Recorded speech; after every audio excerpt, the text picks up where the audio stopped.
Hello बच्चों, आज हम लोग पढ़ने वाले हैं numericals on Gay Lussac's law of gaseous volume. Gay Lussac ने जो गैसों के आयतन संबंधी जो एक नियम दिया था, उस पर आधारित न्यूमेरिकल्स या आंकिक प्रश्न देखने वाले हैं। तो सबसे पहले जानते हैं कि रिवाइज कर लेते हैं कि गे-लुसैक ने नियम क्या दिया था गैसों के आयतन से संबंधित। तो उनके नियम के अनुसार क्या है, जब भी केमिकल रिएक्शन में गैसें भाग लेती हैं, ठीक, जब भी केमिकल कॉम्बिनेशन या जब भी कोई रासायनिक अभिक्रिया होती है और उसमें भाग लेने वाले पदार्थ अगर गैस हैं, ठीक, तो उनके आयतन क्या है, हमेशा एक सरल अनुपात में होते हैं। ठीक, अगर किसी रासायनिक अभिक्रिया में गैसें भाग ले रही हैं या अभिकारक के रूप में गैसें हैं, तो उनके जो आयतन के अनुपात है, गैसों के आयतन के अनुपात आपस में क्या है, एक सरल अनुपात में होते हैं। और अगर रासायनिक अभिक्रिया के बाद या केमिकल रिएक्शन के बाद प्रोडक्ट के रूप में भी अगर जो पदार्थ बन रहा है वो गैस है, ठीक, अगर प्रोडक्ट भी गैस ही फॉर्म में प्राप्त हो रहा है, तो प्रोडक्ट का भी जो वॉल्यूम है उसके आयतन का अनुपात जो है वो भी क्या रहेगा, अभिकारक गैसों के आयतन के अनुपात के साथ क्या है, सरल अनुपात में होगा। मतलब ये है कि केमिकल रिएक्शन में अगर गैसें भाग ले रही हैं और प्रोडक्ट के रूप में भी गैस ही फॉर्म हो रहा है, तो तीनों के आयतन का अनुपात क्या होगा, सरल होगा।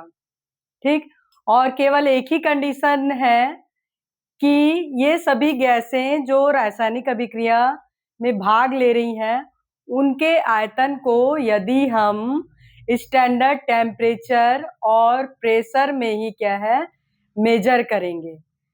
अभिकारक गैसों के आयतन को अगर हम स्टैंडर्ड टेम्परेचर और प्रेशर में मापेंगे, तब अभिकारक गैसों के आयतन का अनुपात और अगर प्रोडक्ट के रूप में गैस बन रहा है तो उसके आयतन का अनुपात क्या होगा, सब सरल अनुपात में होंगे। ठीक, और स्टैंडर्ड टेम्परेचर और प्रेशर क्या है आप लोग को मालूम है, पहले ये लॉ पढ़ चुके हैं। स्टैंडर्ड टेम्परेचर में क्या है, टेम्परेचर का जो स्टैंडर्ड टेम्परेचर जो लेते हैं वो क्या है, 0 डिग्री सेल्सियस या फिर 273 केल्विन लेते हैं। ठीक, और प्रेशर क्या लेते हैं, प्रेशर क्या रहता है, 1 बार या फिर 1 ATM, एटमॉस्फेरिक प्रेशर। तो ये क्या है, गे-लुसैक का क्या है, जो आयतन संबंधी क्या है, नियम है। अब इस पर बेस्ड क्या है, क्वेश्चन देख लेते हैं। क्वेश्चन क्या है, समान ताप और दाब पर, समान ताप दाब क्या है, ये है, क्योंकि गे-लुसैक के जो नियम है उसके अनुसार ताप और दाब हमेशा स्टैंडर्ड रहना चाहिए, फिक्स, एक इंटरनेशनल क्या है ये मान क्या है, फिक्स कर दिए हैं कि कोई भी साइंटिस्ट अगर कहीं भी प्रैक्टिकल कर रहा है तो इस टेम्परेचर और प्रेशर पर क्या है, किसी भी गैस के वॉल्यूम को क्या है, मापेगा। ठीक, तो क्वेश्चन क्या है, समान ताप और दाब पर 20 ml हाइड्रोजन गैस और अगर 20 ml क्लोरीन गैस दोनों मिलकर क्या है, दोनों को मिलाते हैं और अगर कोई अभिक्रिया होती है तो HCl गैस बन रहा है। इस HCl गैस का, इस प्रोडक्ट का क्या है, हमको आयतन क्या है बताना है। ठीक, तो यहाँ पे तीनों ही चीजें क्या है, गैस में है। हाइड्रोजन भी क्या है, गैसियस फॉर्म में है, क्लोरीन भी क्या है, गैस है, और जो प्रोडक्ट HCl बन रहा है वो भी क्या है, गैस है। और यहाँ पे क्या है, कंडीशन बता दिया है स्टैंडर्ड टेम्परेचर और प्रेशर पर। तो सॉल्यूशन में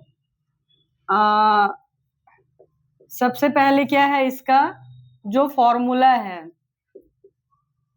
गे-लुसेक के जितने भी न्यूमेरिकल्स हैं उनको सॉल्व करने के लिए क्या फॉर्मूला है कि गैसों के आयतन का जो अनुपात होता है, गैसों के अभिकारक गैसें जितनी हैं, गैसों के आयतन का अनुपात, ठीक, किसके बराबर होता है? संतुलित रासायनिक समीकरण में गुणांक के बराबर होता है। किसके बराबर होता है? संतुलित रासायनिक समीकरण में गुणांक मतलब कोफिशिएंट के बराबर होता है। ठीक, फॉर्मूला क्या है? Ratio of volume of gases. ठीक, ratio of the volume of gases is equal to coefficient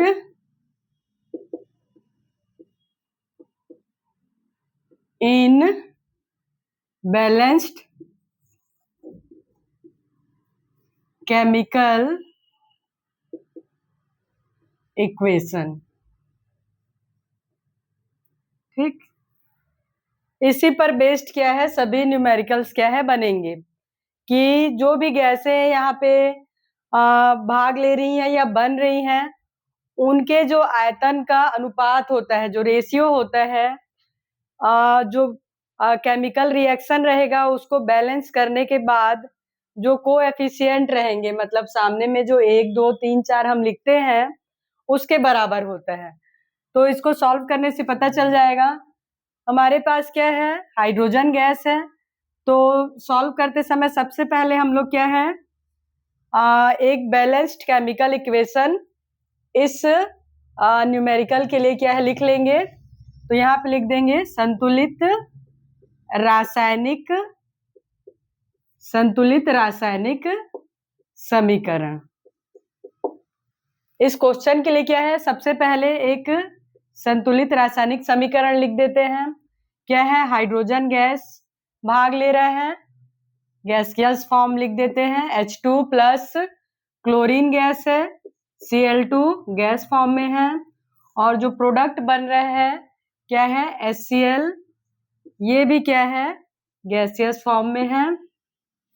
अब देख लो ये बैलेंस है क्या, यहाँ पे 2 है हाइड्रोजन एटम, यहाँ पे क्या है 1 है, तो यहाँ पे क्या है 2 लिख देने से क्या है, ये इक्वेशन क्या है, ये बैलेंस हो गया। तो एक क्या है बैलेंस रासायनिक समीकरण हम लोग क्या है यहाँ लिख दिए हैं, और यहाँ पे जो कोएफिशिएंट है मतलब यहाँ पे कुछ नहीं है, मतलब 1 है। ठीक, 1 मोल है हाइड्रोजन गैस, यहाँ भी क्या है क्लोरीन गैस के सामने 1 ही है, और यहाँ पे HCl गैस के सामने क्या है 2 है। तो क्या है हमारे पास फॉर्मूला कि गैसों का जो वॉल्यूम है उनका जो रेशियो है किस पर डिपेंड कर रहे हैं, संतुलित रासायनिक समीकरण के गुणांक पर। तो यहाँ पर क्या है 1 है, H2 के सामने कुछ नहीं है, मतलब यहाँ 1 है, यहाँ भी 1 है, और यहाँ 2 है। तो हम लोग क्या है दूसरा क्या लिख देंगे, जो गे-लुसेक के नियम के अनुसार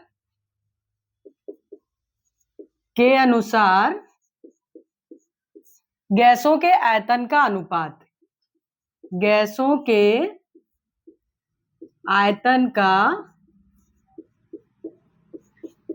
अनुपात किसके बराबर है, इस केमिकल इक्वेशन के सामने जो कोएफिशिएंट है उसके बराबर है।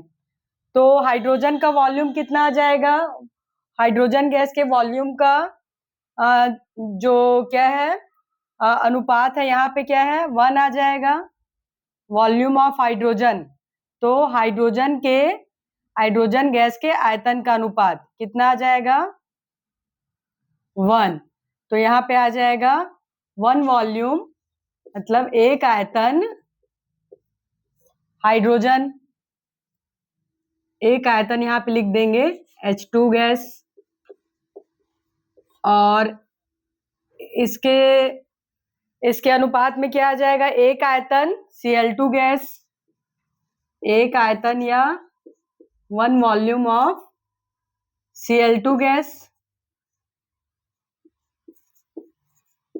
और जो प्रोडक्ट फॉर्म हुआ है क्या बना है HCl, यहाँ पे HCl कितना है 2 आयतन, 2 वॉल्यूम बना है या 2 मोल, ठीक, 2 आयतन HCl गैस। तो ये क्या है हमको पता चल गया कि इनके आयतन का अनुपात कितना है 1:1:2 है, क्योंकि फॉर्मूला हमारे पास है गैसों के आयतन का जो अनुपात होता है वो जो रासायनिक समीकरण हम लोग क्या है संतुलित किए हैं उसके सामने जो कोएफिशिएंट लिखते हैं उनके बराबर होता है। तो 1:1:2, ठीक। तो यहाँ पे क्या है एक आयतन हाइड्रोजन गैस है, चाहे 1 मोल ले लें या 1 लीटर, ठीक। और एक अनुपात मतलब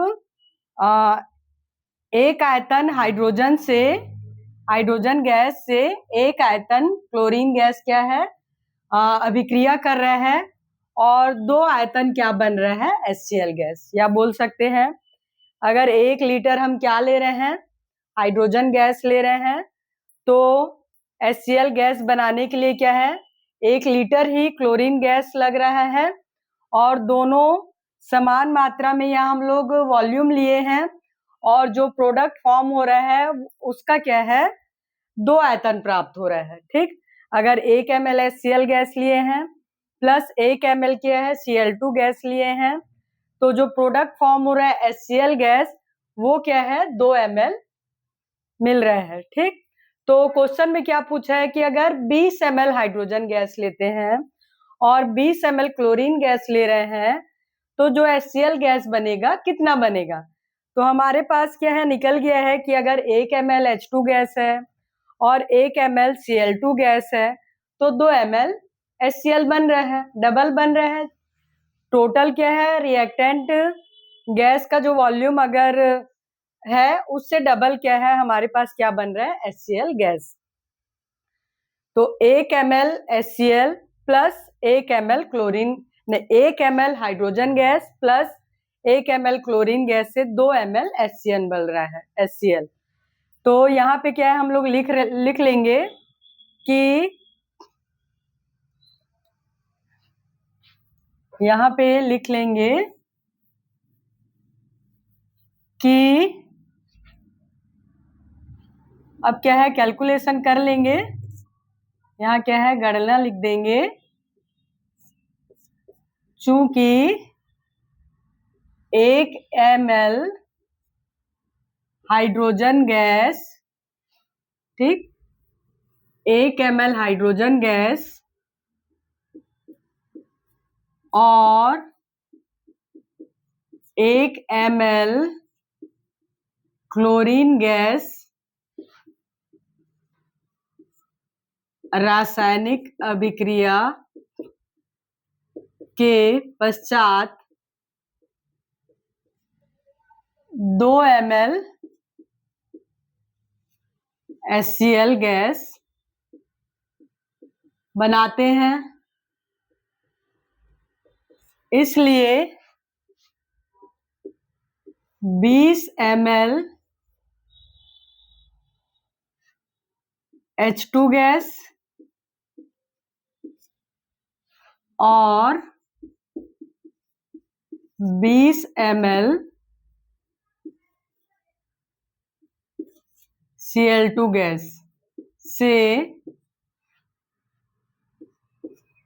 कितना HCl फॉर्म हो जाएगा चूंकि क्या है 2 ml बन रहा है, 2 इंटू 20 तो बन जाएगा 40 ml HCl गैस।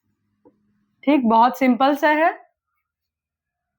1 ml अगर हम गैस ले रहे हैं तो 2 ml HCl प्राप्त हो रहा है।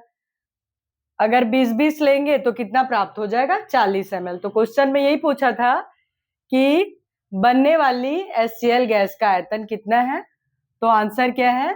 बनने वाली जो HCl गैस है उसका आयतन कितना आ गया? 40 ml। तो ये था पहला क्वेश्चन। तो चलिए अब देखते हैं दूसरा क्वेश्चन। चलिए देखते हैं हम दूसरा क्वेश्चन। 10 ml मीथेन गैस को पूरी तरह से जलाने के लिए कितने आयतन ऑक्सीजन गैस की आवश्यकता होगी और कितनी CO2 गैस बनेगी? ये भी क्या है? गेल-लुसेक के नियम पर ही बेस्ड है। तो जैसे इससे पहले वाला सॉल्व किए थे सेम वैसे ही करेंगे।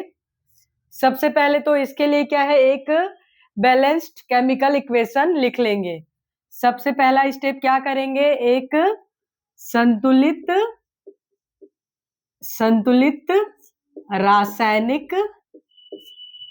संतुलित रासायनिक समीकरण सबसे पहले लिख लेंगे इस अभिक्रिया के लिए। ठीक, केमिकल रिएक्शन में क्या क्या रिएक्टेंट गैस भाग ले रहे हैं? मेथेन है।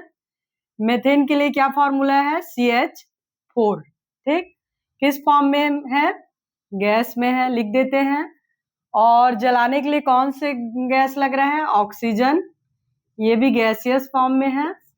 और क्या बन रहा है? CO2, और इसके साथ ही साथ बनता है H2O या पानी। तो CO2 तो गैस फॉर्म में है, H2O लिक्विड में है। अब देखो क्या ये बैलेंस है? यहाँ पे देख लेते हैं ऑक्सीजन क्या है। यहाँ 2 लिख देते हैं इसका कोफिशिएंट, और यहाँ लिख देते हैं 2। ठीक, तो अब देखते हैं ये क्या है, बैलेंस हो गया है। ठीक, तो रिएक्टेंट क्या है? गैस है दोनों। जबकि प्रोडक्ट में क्या है? एक गैस प्रोडक्ट है CO2, और दूसरा जो प्रोडक्ट बना है लिक्विड में है। तो चूंकि क्या है, गेल-लुसेक का जो नियम क्या है, गैसों पर ही लागू होता है। तो यहाँ पे क्या है, H2O क्या है, लिक्विड फॉर्म में है, लिक्विड फॉर्म में है। H2O क्या है, द्रव अवस्था में है या लिक्विड फॉर्म में है।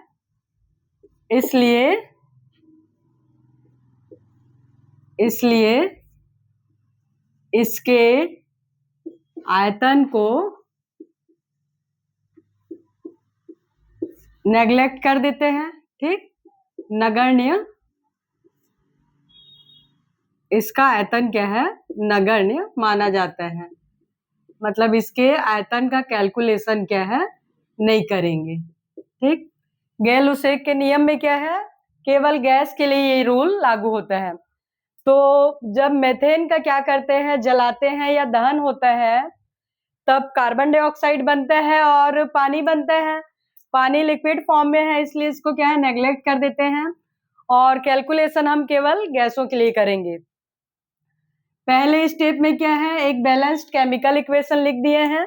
मेथेन है CH4 प्लस क्या है, इसको जला रहे हैं ऑक्सीजन की उपस्थिति में, तब बन रहा है CO2 और H2O।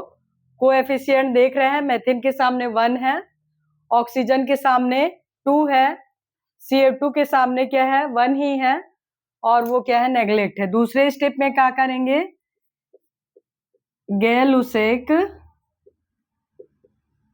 के नियम के अनुसार गैसों के आयतन का अनुपात। ठीक, फॉर्मूला में हम लोग देखे हैं कि जितनी भी गैसें हैं उनके आयतन का अनुपात किसके बराबर होता है, केमिकल इक्वेशन में जो कोएफिशिएंट सामने लिखा रहता है, गुणांक जितना है उसके बराबर रहता है। तो यहाँ पे क्या है, 1 CH4 है, इसका अनुपात क्या है? 1:2 क्या है? ऑक्सीजन। और फिर ये कितने अनुपात में है? 1 CO2 वॉल्यूम। ठीक, तो मीथेन, ऑक्सीजन और कार्बन डाइऑक्साइड का कितना रेशियो है? 1:2:1, 1:2:1। तो ये क्या है? मेन चीज है कि फॉर्मूला हमारा ये है कि एक बैलेंस्ड इक्वेशन लिख लेंगे और सामने जितना कोएफिशिएंट है वो क्या है? गैसों के आयतन के अनुपात के बराबर होता है। तो यहाँ एफिशिएंट क्या है पता चल गया है, और तो उससे क्या है? गैसों का जो वॉल्यूम है उसका रेशियो हम लोग को पता चल गया है। अब क्या कैलकुलेशन करने के लिए कहा है कि 10 लीटर मेथेन गैस अगर ले रहे हैं तो उसके साथ कितना आयतन ऑक्सीजन हमको जरूरत पड़ेगा उसको पूरी तरह से जलाने के लिए। तो किसका कैलकुलेशन करना है? 10 ml मेथेन गैस को जलाने के लिए कितना वॉल्यूम ऑक्सीजन गैस की आवश्यकता होगी। तो चूंकि हमको क्या है इससे पता चल गया है इक्वेशन से, चूंकि 1 ml 1 litre 1 litre methane 1 litre methane gas को गैस के दहन के लिए या जलाने के लिए कितना लग रहा है? 2 लीटर ऑक्सीजन गैस लग रहा है। 2 लीटर ऑक्सीजन गैस की आवश्यकता होती है। ठीक, तो 10 लीटर के लिए कितना हो जाएगा?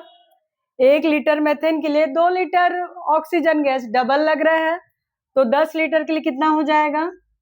10 लीटर मेथेन गैस के लिए जो आवश्यक ऑक्सीजन है, आवश्यक ऑक्सीजन गैस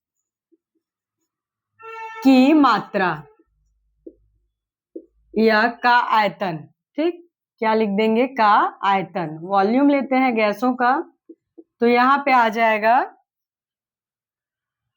2 × 10। इजी है। 1 ml के लिए 2 ml लग रहा है। ठीक, तो 10 ml के लिए कितना निकल जाएगा? 20 ml।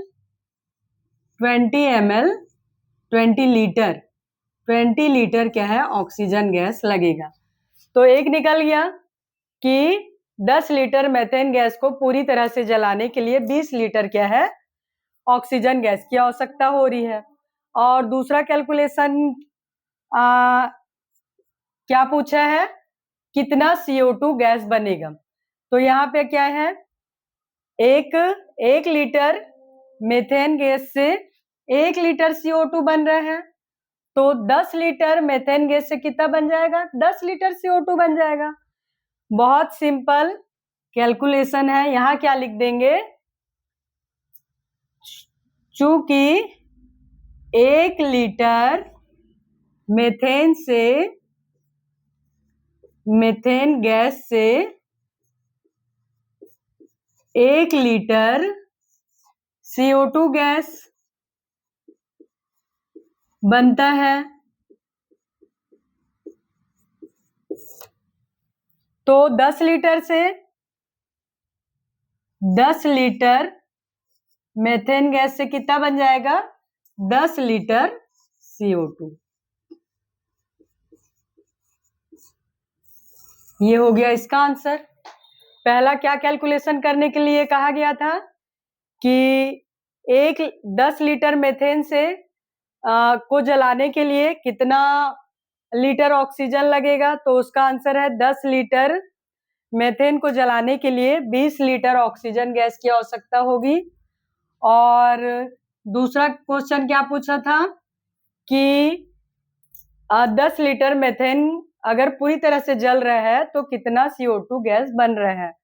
तो ये भी दूसरा कैलकुलेशन हो गया। 10 लीटर मीथेन से 10 लीटर CO2 गैस बन रहा है। ठीक, तो ये हो गया सेकेंड क्वेश्चन का, ये क्या है, सॉल्यूशन हो गया। चलिए अब देखते हैं तीसरा क्वेश्चन इससे रिलेटेड। चलिए अब देखते हैं तीसरा question. 60 cubic centimetre nitrogen gas को 60 क्यूबिक सेंटीमीटर हाइड्रोजन गैस के साथ मिलाकर अमोनिया गैस बनाई जाती है। तो अभिक्रिया के बाद कुल गैसीय मिश्रण का आयतन ज्ञात कीजिए। तो इसका क्या है, देख लेते हैं इसको कैसे सॉल्व करेंगे। सबसे पहले पहला स्टेप क्या है, एक बैलेंस्ड इक्वेशन लिख लेंगे। संतुलित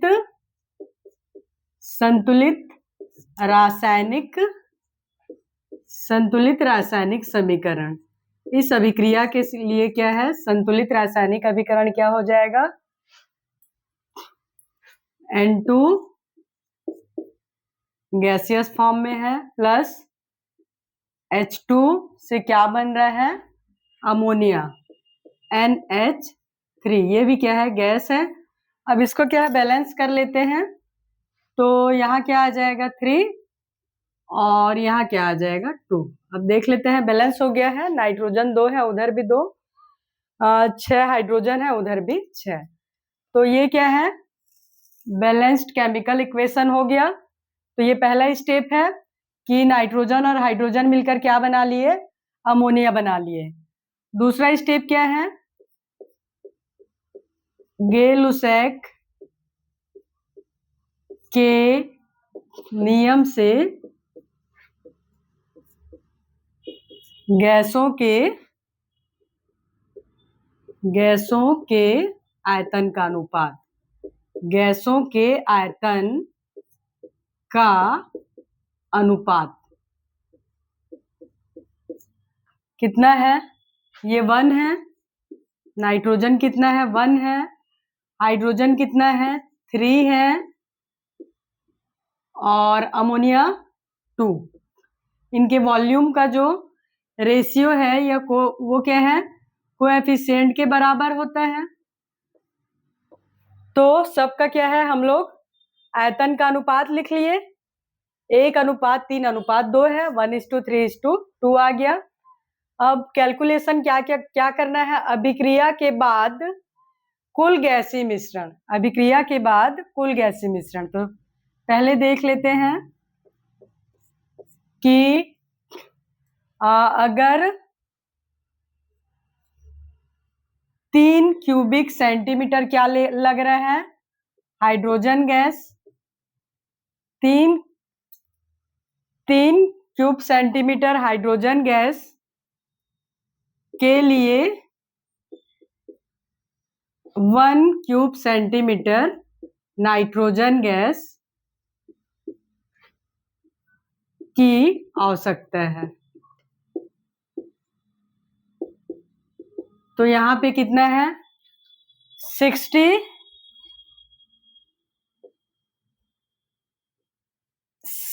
क्यूबिक सेंटीमीटर हाइड्रोजन गैस के लिए कितना नाइट्रोजन लग जाएगा, 1/3 इंटू 60। ठीक, वहां पे क्या है, 3 आयतन हाइड्रोजन लिए हैं, 3 क्यूबिक हाइड्रोजन गैस के लिए नाइट्रोजन का वॉल्यूम कितना है, 1 क्यूबिक सेंटीमीटर क्या है, नाइट्रोजन गैस लग रहा है। तो क्वेश्चन में क्या है, 60 क्यूबिक सेंटीमीटर हाइड्रोजन गैस के लिए कितना नाइट्रोजन लगेगा, 1/3 इंटू 60 इक्वल टू कितना आ जाएगा, 20 क्यूबिक सेंटीमीटर नाइट्रोजन गैस। ठीक, हमारे पास क्या है, ये वाला रेशियो था 1:3। तो यहाँ पे क्या है, 60 के लिए निकाल लिए, 60 क्यूबिक सेंटीमीटर हाइड्रोजन गैस के लिए कितना लग रहा है, 20 क्यूबिक सेंटीमीटर नाइट्रोजन गैस। ठीक, अगर 3 ml हम लोग हाइड्रोजन गैस ले रहे हैं तो 1 ही ml लग रहा है N2 गैस। अगर 60 ml लिए हैं तो 20 ml लग रहा है। तो और क्या कैलकुलेशन करना है कि अभिक्रिया के बाद गैसीय मिश्रण का आयतन बताइए। तो अभिक्रिया के बाद क्या है, एक तो अमोनिया फॉर्म हो रहा है और दूसरा यहाँ पे क्या बच जा रहा है, नाइट्रोजन बच जा रहा है। अभी कितना बन गया नाइट्रोजन, 20 क्यूब सेंटीमीटर बना है यहाँ नाइट्रोजन, और यूज कितना किए थे, 60 cube centimetre nitrogen gas use किए थे। तो बची हुई या शेष नाइट्रोजन गैस कितना आ जाएगा हमारे पास।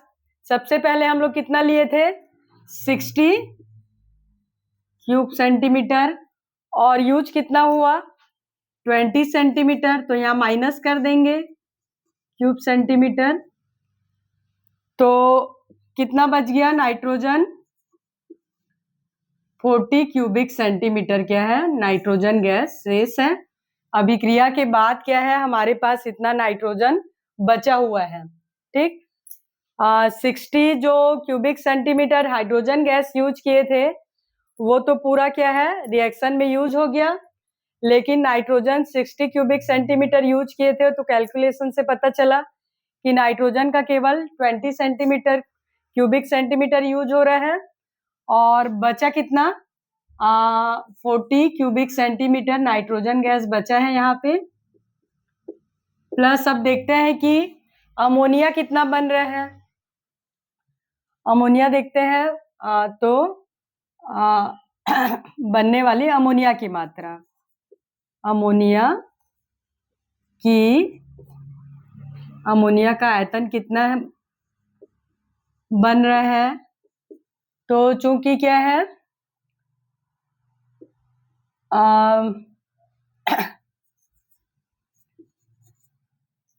3 cubic centimetre hydrogen gas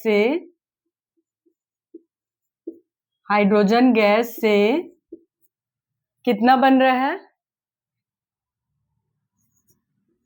2 centimetre cube ammonia gas बन रहा है। अमोनिया गैस बना। ठीक, बैलेंस्ड केमिकल इक्वेशन से क्या पता चल रहा है कि जो 3 अगर 3 अनुपात हाइड्रोजन गैस लग रहा है तो 2 अनुपात क्या है अमोनिया बन रहे हैं। तो कैलकुलेशन में निकाल लेंगे कि 60 से कितना बन जाएगा, 60 क्यूबिक सेंटीमीटर हाइड्रोजन गैस से कितना अमोनिया बन जाएगा, 2/3 इंटू 60। ठीक, कितना बन जाएगा, यहां से भी क्या बच जाएगा, 40 क्यूबिक सेंटीमीटर अमोनिया क्या है बन गया। ठीक, एक तो ये कैलकुलेशन किए कि नाइट्रोजन गैस कितना बचा है रिएक्शन में, केवल 20 cubic centimetre nitrogen gas use हुआ, और 60 लिए थे तो 60 माइनस 20 किए तो 40 क्यूबिक सेंटीमीटर नाइट्रोजन गैस बचा हुआ है। दूसरा जो प्रोड्यूस हो रहा है अमोनिया गैस, उसका कैलकुलेशन कर लिए कि 60 क्यूबिक सेंटीमीटर हाइड्रोजन गैस से 40 क्यूबिक सेंटीमीटर क्या है यहाँ पे अमोनिया गैस फॉर्म हो रहा है। तो क्वेश्चन क्या पूछा है, अभिक्रिया के बाद कुल गैसीय मिश्रण का आयतन। तो कुल मतलब N2 गैस जितना बचा है प्लस अमोनिया गैस जितना बना है, कितना N2 बच गया है 40 क्यूबिक सेंटीमीटर, प्लस अमोनिया कितना बन गया है, ये भी कितना है 40 क्यूबिक सेंटीमीटर। दोनों को प्लस करने से क्या आ जाएगा, 80 क्यूब सेंटीमीटर गैसियस मिश्रण हमारे पास बच गया है, या उसका वॉल्यूम इतना है। ठीक, तो ये प्रॉब्लम भी क्या है सॉल्व हो गया। अब यही लास्ट था। इसके बाद क्या है, हम लोग जो केमिकल कॉम्बिनेशन का जो लास्ट नियम था एवोगैड्रो का नियम, उस पर आधारित क्या है हम न्यूमेरिकल देखेंगे। वीडियो को देखने के लिए धन्यवाद।